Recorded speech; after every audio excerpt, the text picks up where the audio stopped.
Coming up on this edition of Reel to Reel. I'm Steve Kiltonick. While the cornerstone to this church is dated 1941, the roots of this Palmer parish go all the way back to the days of the Civil War. Coming up, I'll have the story of this church once dubbed the gem of the diocese. I'm Terry Hegarty. I'll provide local reaction to the Synod on the Family that is just wrapping up in Rome. And Carolee McGrath tells us about how this special prayer to the Blessed Mother began. These stories and more are just ahead on this edition of Reel to Reel from St. Thomas the Apostle Parish in Palmer. From throughout Western New England and beyond, this is Reel to Reel, your window on the world around you.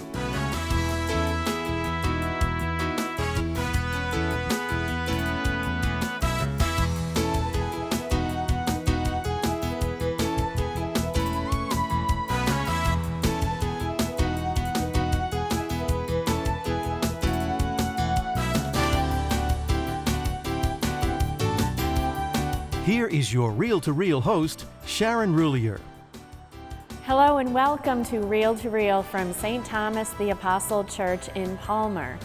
This parish, founded during the Civil War, is marking its 150th anniversary this year. Steve Kiltonick will have much more on the history of St. Thomas coming up in just a bit.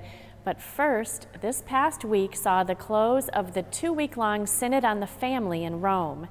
The gathering, which hosted more than 150 bishops from around the world, discussed a range of pastoral challenges faced by families today and generated lots of media attention over the openness of the discussions. Terry Hegarty now has a recap, including local reaction. Servono per coltivare.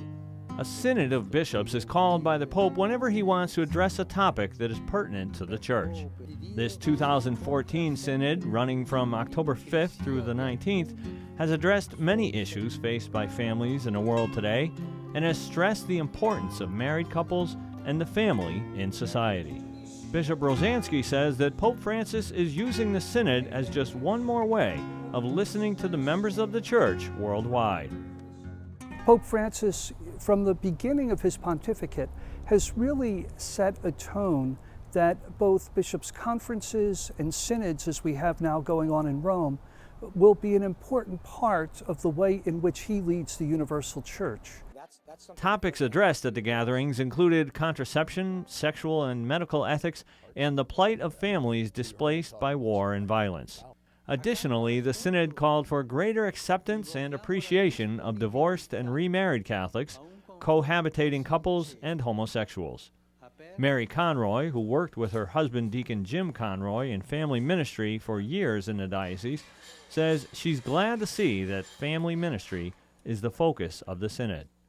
Well, I'm really happy to see that the Vatican has chosen to use this as a topic for a synod, because it's to have the attention put back on the family and marriage at this particular time in history is crucial. Mary feels that parishes in general must be more open to people who are seeking a deeper spiritual life. It's hard for families these days, both economically, socially. They're not supported through television or social media. People still want to get married, but it's very difficult for them, and there's a lot of brokenness in marriage. So people are hurting, and they are in need of spiritual and pastoral care. Pope Francis has been actively involved in the 2-week-long gathering. He expressed his thoughts on the issues, but perhaps more importantly, he encouraged participants to be open to the influence of the Holy Spirit and to not hesitate in expressing their thoughts. My impression of the synod is that the conversation has been very open, it's been very frank, and that has all been encouraged by Pope Francis. And to me as a bishop, and I think to priests, to deacons, to all of the religious, especially those engaged in parish pastoral ministry, this synod is really a source of encouragement to us. Recommendations from these recent sessions will be reviewed and further discussed a great deal before formal recommendations are made to Pope Francis. But the actions of those gathered in Rome will set the table for what's to be implemented at the parish level. Bishop Rosansky says it will take some time for any changes to be evident to the faithful, but he says that the willingness to address some very controversial issues says a lot about the pontiff. Pope Francis is a man who realizes the importance of communication, who knows the importance of a frank discussion, and who is not afraid of it, is not afraid to hear what is being said. So I think on all of the controversial topics that are brought up within the Synod, he wants to hear this because he knows that this touches the lives of people every day, and that these issues are very important, and that people struggle with the different issues that are being discussed. We in the Catholic Church, we need to deal with people where they're at, not where they might be or where we'd like them to be. We want to deal with them where they are and bring them into the fullness of the Church. Mary believes that these discussions and recommendations are vital to people all around the world. The support of the family cannot be underestimated. We need family. We search for family. If we don't have it in our own family, people go out looking for it elsewhere, sometimes in the wrong places, maybe sometimes in gangs or maybe their circle of friends, but you always come back to family. Family is the foundation of our whole society and of the Church, and we need to support it. This synod has supported a more open discussion of some of the challenges faced by families today. How those discussions will translate into a change in the pastoral life of the Church will likely not be seen for some time to come. Reporting for Reel to Reel, this is Terry Hegarty. And no doubt there will be much more on these topics leading up to the larger gathering in 1 year's time. And you can stay informed on this ongoing discussion through reports found on our website at iobserve.org. And still to come on Reel to Reel, celebrating the beginning of the Rosary. And Steve Kiltonick will take a look at the 150th anniversary of this Palmer parish. These stories and more are still to come on this edition of Reel to Reel.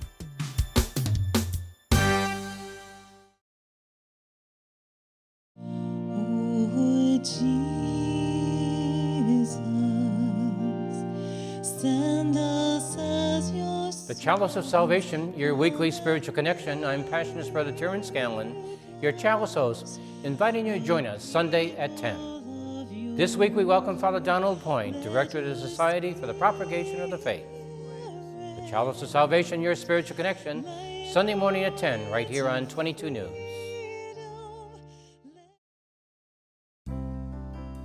Smartboards, iPads, computer technology, care of creation, the arts, faith development, sports and fitness, community service. These are your Catholic schools for the 21st century, constantly raising the standards to provide a quality education to their students.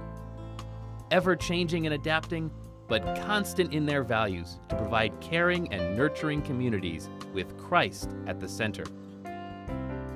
Come see today's Catholic schools, where students learn about science and matter, and where they also learn about what really matters. Log on to iobserve.org to find a link to a Catholic school in your area, or call 413-452-0850.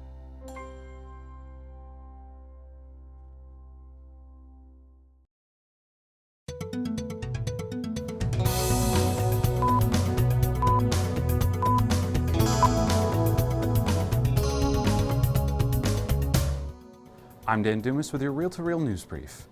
With Election Day now just 2 weeks away, the Catholic bishops of Massachusetts have issued another statement, this time in support of ballot question 4. Under the provisions of the ballot initiative, workers in Massachusetts would have the opportunity to earn up to 40 hours of sick time each year. In their statement, they said the social teaching of the Catholic Church has long been clear on the essential nature of work for the maintenance of the dignity of the human person. It is this teaching that informs our opinion and endorsement of question 4 today. The bishops have also spoken out in support of question 3, which would repeal casino legalization in Massachusetts. And you can read these statements online at iobserve.org. In other news, the initial sessions of the Synod on the Family will conclude this weekend with the beatification of Pope Paul VI tomorrow. More on this legendary church leader from Catholic News Service.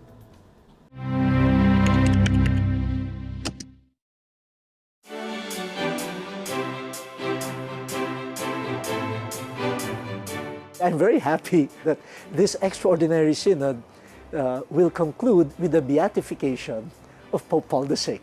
You know, the one who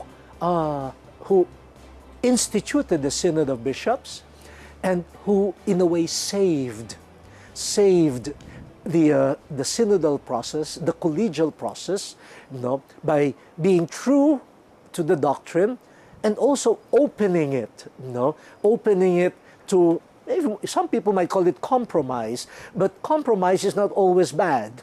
You know, compromise sometimes allows those who have difficulties to receive the doctrine. The synod process really started, over a year and a half ago when the Universal Church was asked these questions, which then formed this working document that we're now processing here over the 2-week period. And to end this part of the process with Paul VI, I think it addresses one of the components that was in there, was in the working document, which was he not only talked about responsible parenthood and the lifestyle and rhythm of male and femaleness, but he also gave a lot of predictions at the end of that document. Predictions like that, that by using artificial means, that ultimately there would be a degradation of families, that there would be an increase in divorce, that there would be fewer children, children as burden, all of those predictions that he made. And yeah, they've come true, haven't they? So yeah, all I can expect is with the grace of his beatification and the fact that the Synod Fathers are handling this whole conversation around the openness to life, imagine what we're going to be able to do. Imagine, by the grace of God, the mercy of God, I'm hoping we're going to be taking this 180 around and sharing some beautiful messages with people.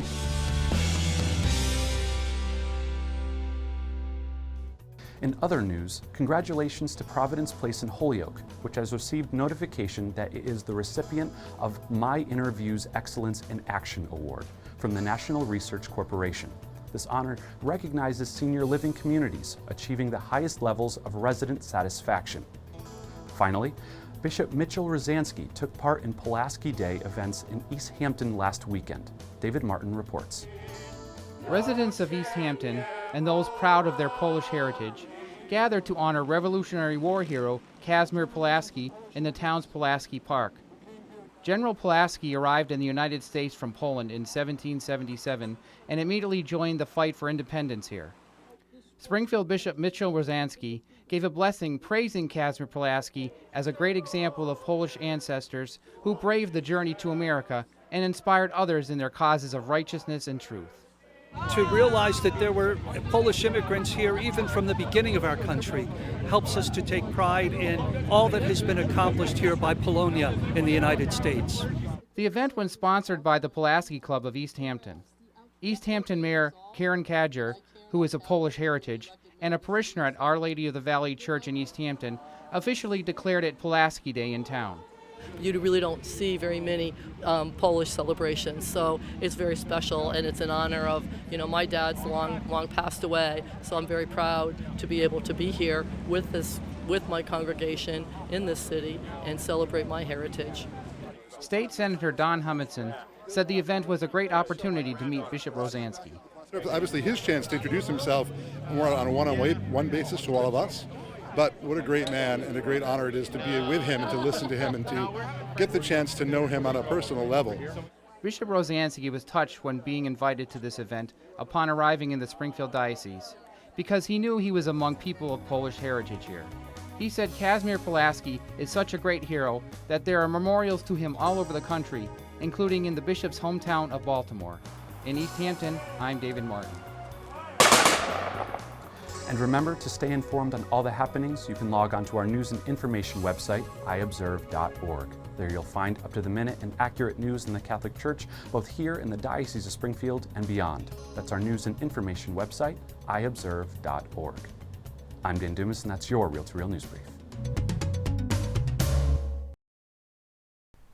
This month marks the 800th anniversary of the gift of the Rosary to the Catholic Church. Hundreds gathered at Our Lady of Chenstohova Church in Turners Falls earlier this month for a special service honoring the Blessed Mother and her gift to the Catholic Church. Carolee McGrath has our story.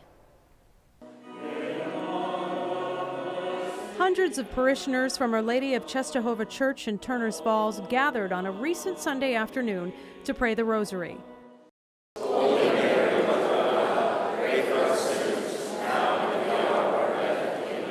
It's a prayer Catholics no doubt have taken for granted over the years. Many others who are not Catholic assume the Rosary is a way to worship Mary, the Mother of God, which is not the case. But those gathered here understand the Rosary for what it is, a powerful devotion to our Blessed Mother, and a special way to ask her to lead us to her Son, our Savior, Jesus Christ. We're not worshiping her. We are putting ourselves under her care and protection, and she helps us in our prayers. She prays for us, she prays with us, and we are her children. She is our mother, and she takes us to Jesus. Joanne Dowdy is a member of the Rosary Society at the Turners Falls Parish, which hosted the special Rosary and Benediction service of Thanksgiving to mark the 800th anniversary. This is a big event, and a lot of what we want to do is promote the Rosary in the Rosary Society. The Rosary Society prays for the Church and prays the Rosary every day for the Church. And I think that the anniversary of the Rosary is a real celebration of this gift that we have from Our Lady, to have her intercede on our behalf in so many ways. The Holy Rosary as we know it dates back to 1214. That's when the Blessed Mother appeared to St. Dominic in France. She gave him the Rosary as a way to convert the Albigensians and others at the time. Father Charles Di Mescola is the pastor of Our Lady of Chenstohova Parish. The Rosary is a tool for meditation on the life of Jesus.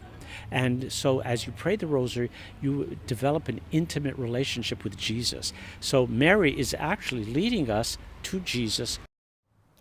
Given all that's going on in the Middle East and the vicious terror attacks and the fear of more terror attacks, people here say Catholics everywhere need to be praying the Rosary, going to the Blessed Mother, who is our mother, and asking for her protection and asking her to lead everyone to her Son Jesus.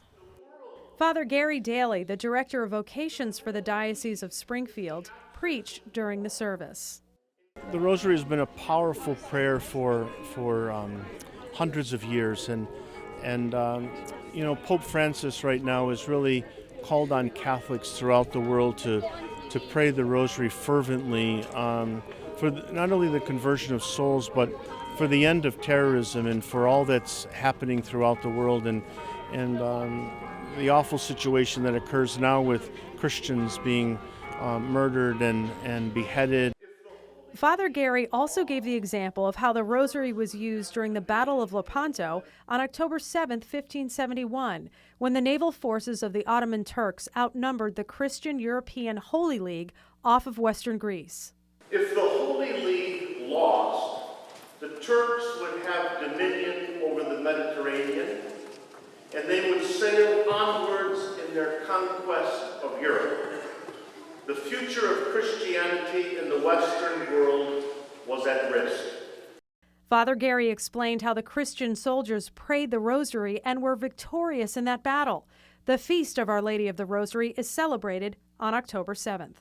The prayer of the Rosary, in the Battle of Lepanto was very powerful, and that same power exists today. It may be 400 plus years later, but the power of the Rosary is still there, and I think that we really have to use the Rosary in that way to really pray for peace in the world.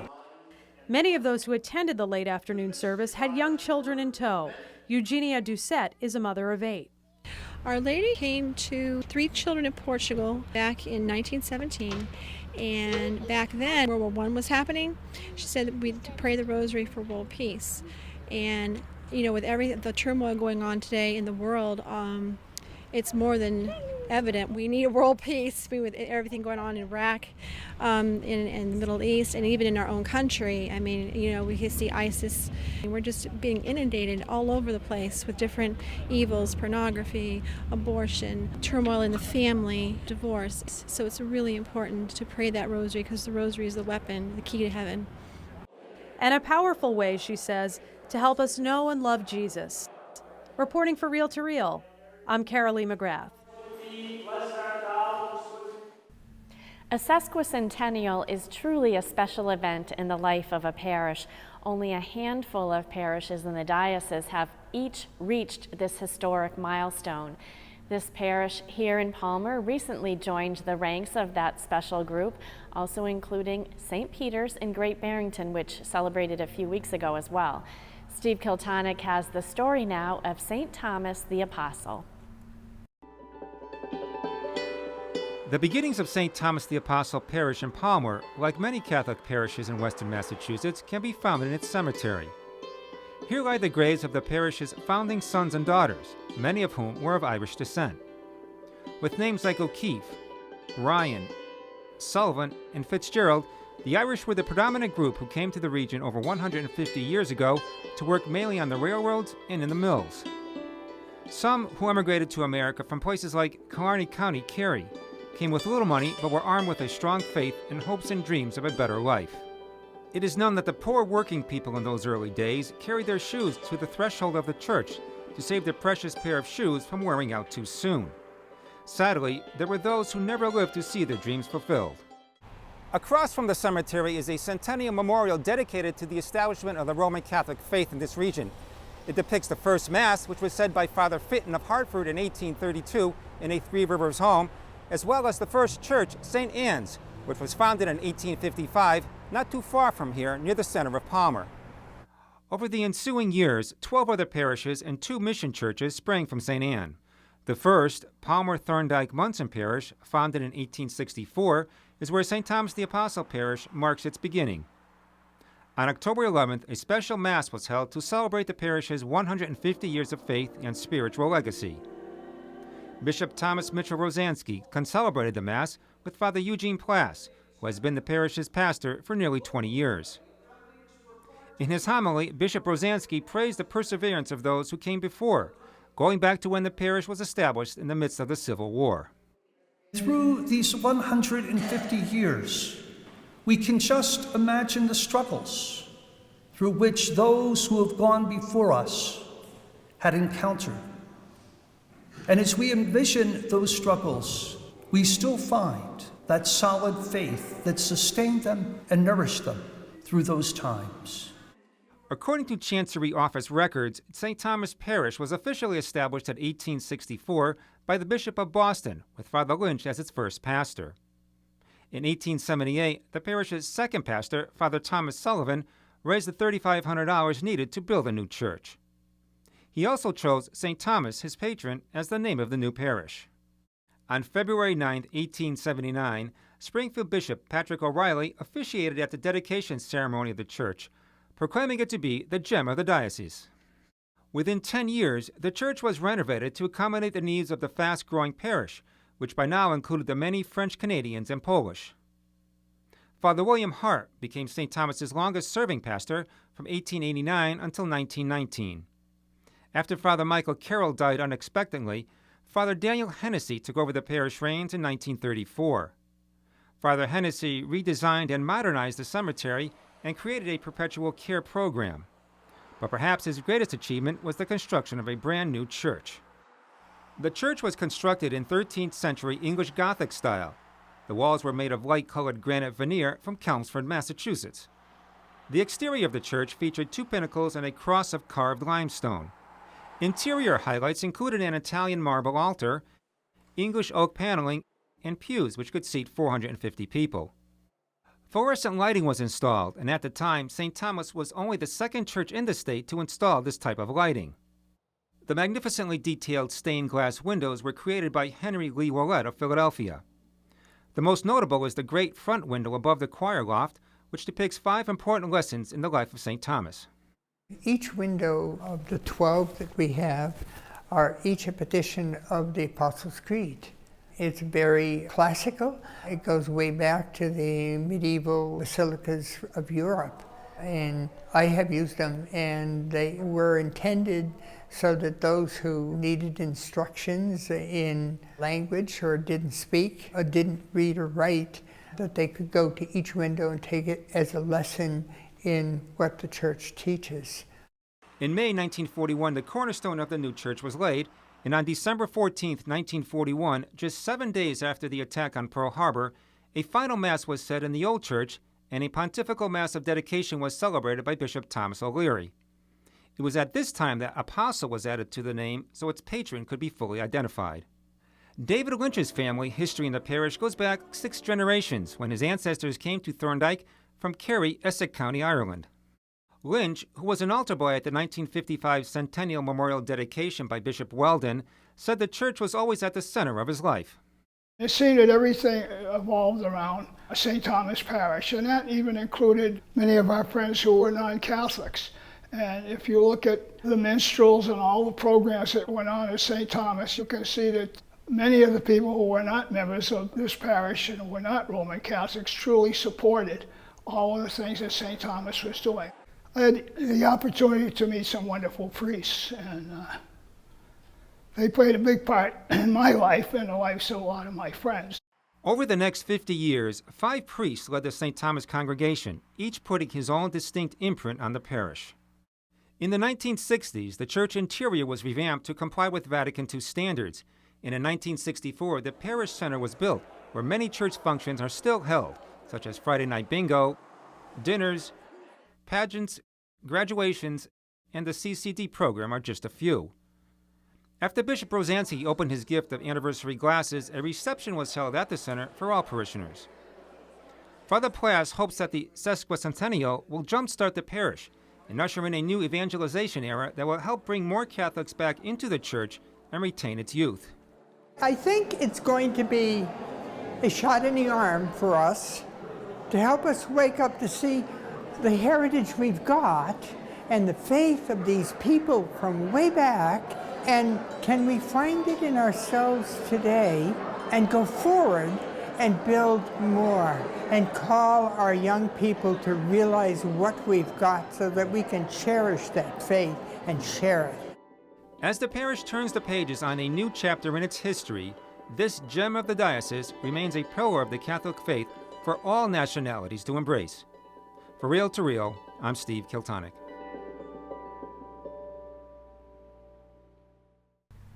Father Plass said this isn't the end of the anniversary celebration here, which will continue into next year when a formal appreciation dinner is planned next June for all those who have helped the parish over the years. And of course, Bishop Rosansky will be back for the celebration as well. And for this week, that's Real to Real. I hope you enjoyed the program today. Remember, you can always find the latest news on the Catholic Church, both in Springfield and around the world, by logging onto our website at iobserve.org. Or you can also like us on our Facebook page. Please join me again next week as I begin my series of reports highlighting our Catholic Communications pilgrimage to Poland this past summer. There, joined by 40 pilgrims and our spiritual leader, Father Gary Daly, we will walk in the footsteps of St. John Paul II. It all starts next week right here on Real to Real, your window on the world around you. Have a great week. Real to Real is a production of the Catholic Communications Corporation, funded in part by the annual Catholic Appeal, and the support of you, our faithful viewers.